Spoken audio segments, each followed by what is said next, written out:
Bonjour à tous, j'espère que vous allez bien. Bienvenue dans une nouvelle vidéo d'une femme d'amour. Je me présente, je m'appelle Alexandra et j'ai créé cette chaîne YouTube pour qu'on puisse s'encourager, parler de sujets de la vie courante en tant que chrétien et échanger. C'est important. Aujourd'hui, je voulais parler du fait de notre relation avec Dieu. Plus particulièrement, le fait de parfois vouloir sacrifier la relation avec Dieu pour des relations sur Terre. Quand je dis sur Terre, ça peut être des relations amoureuses, des relations amicales qu'on souhaite favoriser au détriment de notre relation avec Dieu. Alors en aucun cas je vais vous juger, puisqu'aujourd'hui si je parle de ça c'est parce que je vais pouvoir vous donner un peu mon retour par rapport à ça. Je me suis rendu compte que dans tous les cas, le Seigneur allait m'amener à devoir parler de ma vie. Il voulait que je cite un petit peu la manière dont parfois on peut s'asseoir sur la relation avec Dieu, surtout quand on le connaît depuis toute petite. J'ai connu Jésus il y a très longtemps, j'ai connu Dieu étant toute petite. J'ai très vite eu la révélation que Jésus existait et que Dieu existait. J'ai pas eu à ce qu'on m'exhorte pendant très longtemps puisque je devais avoir entre 8 et 10 ans. Et tout de suite, j'ai ébahie et amoureuse de Jésus. Ce qui a fait que j'ai grandi dans la communauté chrétienne à peu près. J'ai tout le temps eu une Bible à la maison et j'ai tout le temps eu à savoir que Jésus était là, que Dieu existait, que Jésus m'aimait.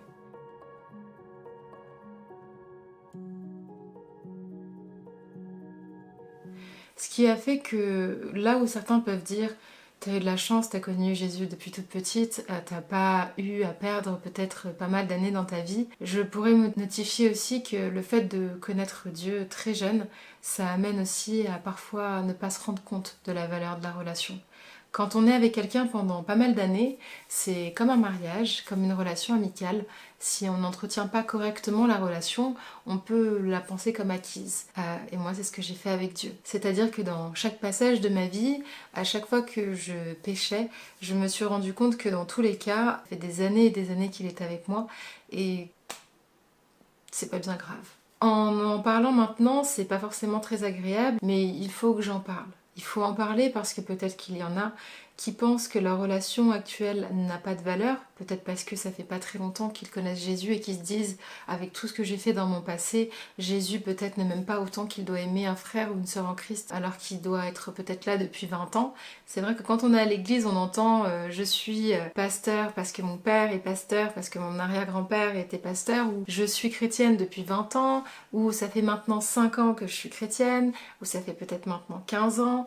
Et on pose des années sur notre relation avec Dieu tout en se disant plus les années vont avancer, plus ça veut dire que j'ai de la connaissance, que Jésus est avec moi, que ma vie est chrétienne. Il faut savoir que j'ai rencontré du coup Jésus il y a maintenant beaucoup d'années, puisque je l'ai rencontré j'avais 8 ans. Aujourd'hui j'en ai 30 passés, donc ça va faire 20...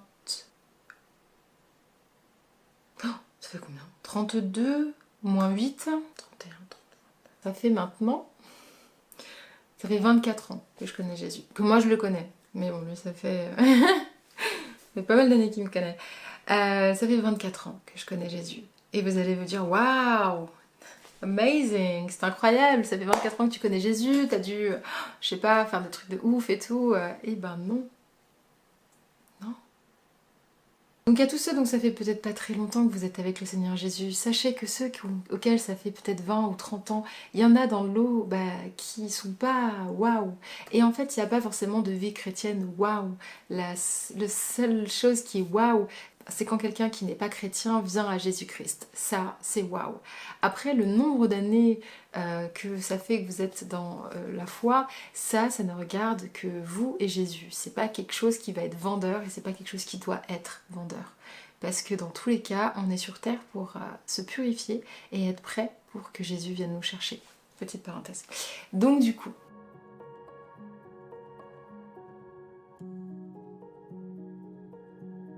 donc on part d'une relation où je pense que voilà, tout est acquis, enfin le Seigneur est avec moi, je le connais depuis longtemps, je lis la Bible, je suis vraiment, voilà, je pense avoir tout compris, je me dis oui, mais de toute façon le Seigneur est avec moi, ça fait maintenant 5 ans, ça fait maintenant 10 ans, ça fait maintenant 15 ans. Il y en a qui aujourd'hui sont venus à Jésus après être passés par un passé très tumultueux, très difficile.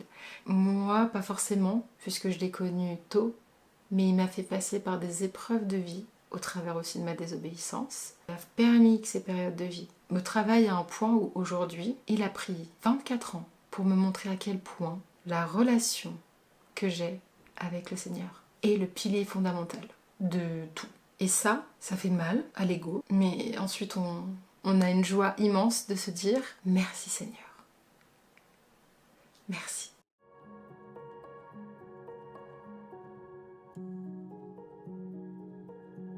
Parce que j'attachais beaucoup d'affection à mes relations. J'avais beaucoup d'attachement à mes relations. Et pour moi, elles passaient toujours devant le Seigneur parce que j'avais un tel besoin d'affection que je favorisais toujours l'être humain avant Dieu. Parce que l'être humain était là physiquement.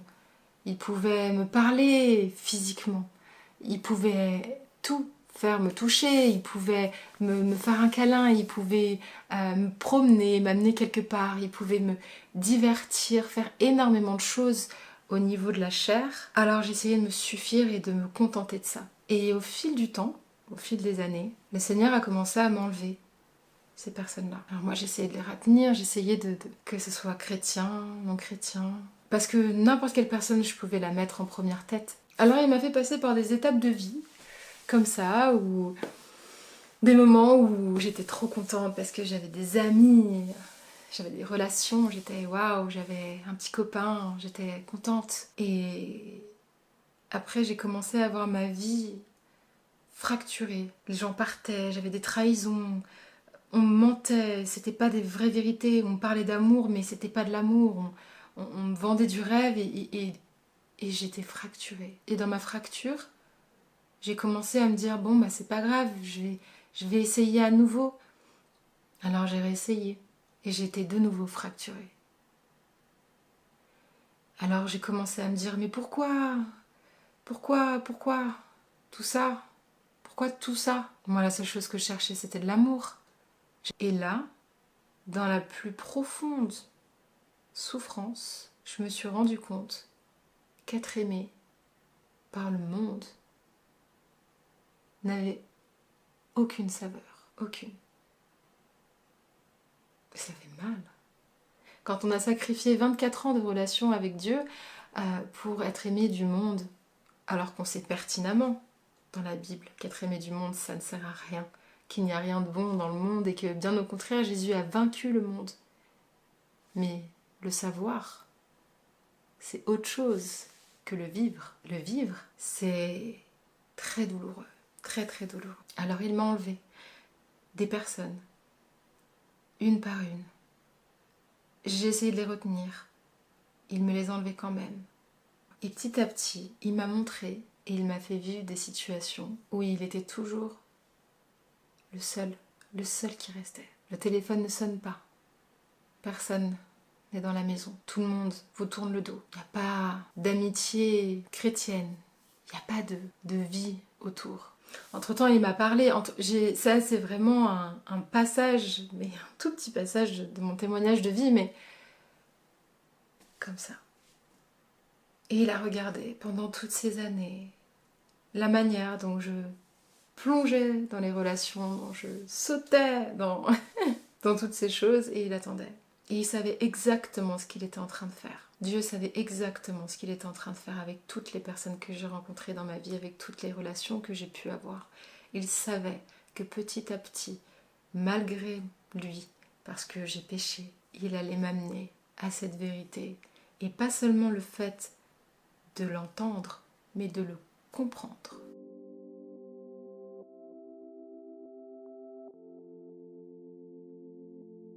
Et il a fallu un nettoyage, il a fallu un travail, il a fallu une compréhension. Et pendant toutes ces années-là, il a travaillé jusqu'à ce qu'un matin, dans ma chambre, le Saint-Esprit me révèle et me montre. Alors, là, maintenant, il y a qui? Je vous laisse imaginer comment j'ai pleuré. Et j'ai dit, là maintenant, il n'y a que toi. Il n'y a que toi. Et là, j'ai compris que aucune relation, même la plus excitante, la plus papillonnante que vous allez vivre dans votre vie n'est comparable à la fidélité et à la vérité de l'amour que Jésus vous porte. Vous allez même pouvoir avoir plein d'amis autour de vous.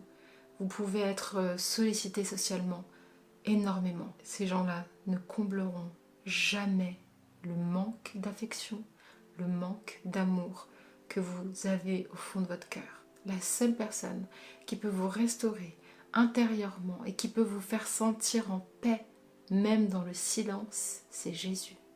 Et la seule personne qui peut vous entendre, même quand vous ne parlez pas, qui peut vous écouter, c'est Jésus. Alors ça peut faire des années que vous êtes dans la foi chrétienne. Ça peut être tout nouveau aussi que vous êtes dans la foi chrétienne. Cela n'a pas de comparaison. La chose la plus importante, c'est que vous tourniez votre cœur vers le Seigneur Jésus-Christ et que vous le laissiez travailler en vous. Ça, c'est le plus important.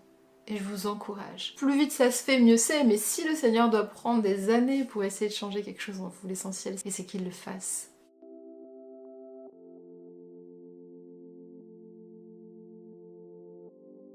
C'est pas parce que effectivement c'est un Dieu jaloux et qu'il veut être en première place et que on pourrait le voir un peu comme quelqu'un qui demande à être à la première place parce que comme un dictateur ou ce genre de choses. Non, pas du tout. Si le Seigneur veut avoir la première place, c'est pour nous protéger, c'est pour qu'on évite de souffrir. Parce que la seule et l'unique personne qui ne vous mentira jamais, qui ne vous laissera jamais tomber et qui sera là, c'est Jésus.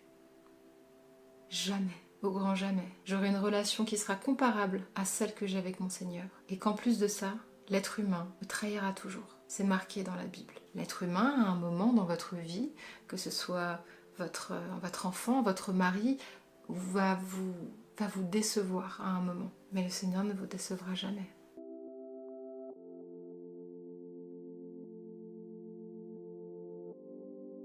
C'est pas agréable, c'est pas cool. Parce que nous, on n'aime pas quand ça fait mal, quand ça gratte un peu, quand ça pique, quand ça dérange, on n'aime pas. Mais c'est ça, c'est là qui va vous transformer. Le Seigneur marche avec vous. L'ancienneté, la nouveauté de votre foi en Jésus ne peut pas définir la manière dont il travaille en vous. Chaque personne est unique, chaque personne est différente. Ne vous comparez pas, n'ayez pas de honte par rapport à votre passé. Moi, je vous parle de votre chemin de vie avec Jésus par rapport à votre témoignage. Il y en a pour qui ça va prendre 5 ans, il y en a pour qui ça va prendre 10 ans, il y en a pour qui ça va prendre plus de temps. Ne vous comparez pas. Le Seigneur, ce qu'il fait, il le fait pour vous. Et il travaille en vous. Il sait d'où vous venez, il sait quel lien vous avez, tout votre passé de famille, tout ça, il sait d'où vous venez. Et l'essentiel, c'est qu'à la fin, vous soyez prêts quand il viendra vous chercher.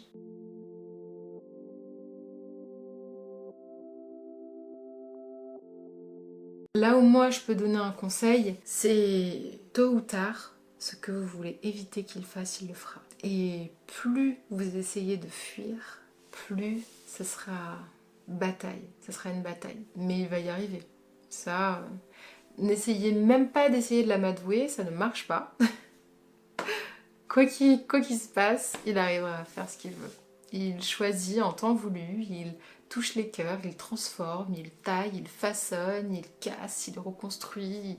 Tout ça, il le fait, mais c'est pour qu'à la fin, nos pleurs se changent en cris de joie. Alors ne le fuyez pas, n'essayez pas de vous dire que vous pouvez combler peut-être quelque chose avec pour éviter. Non, mettez-vous face à la vérité. Mettez-vous face à la vérité c'est la parole, c'est la Bible.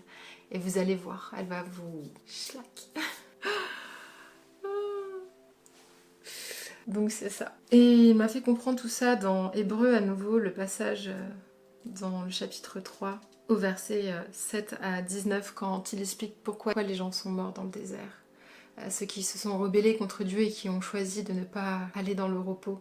Et j'avais entouré, et nous voyons donc qu'ils n'ont pas pu entrer dans le lieu du repos parce qu'ils n'ont pas fait confiance à Dieu. J'ai fui, j'ai voulu fuir le fait de faire confiance à Dieu. Ça peut être dans plein de catégories de vie. Moi, il y en avait une particulière où je voulais pas forcément lui faire confiance et donc du coup, j'étais pas forcément dans le repos. Et j'essayais de trouver des alternatives. Alors, ne faites pas comme moi. N'essayez pas de chercher des alternatives, il n'en existe pas. Parce que rien n'est égal à ce que Jésus peut vous apporter. Et je vous le dis sincèrement. Donc voilà, c'était un petit témoignage. Il y en a plein. Je sais pas si j'en parlerai. On verra par la suite comment ça se passe, mais je vous encourage à continuer à marcher avec le Seigneur, à continuer à le laisser travailler en vous. C'est que pour du bonheur. Voilà. Prenez soin de vous. Je vous dis à bientôt et agréable fin de journée. Ou soirée, ou dodo, ou peut-être matinée. Au revoir.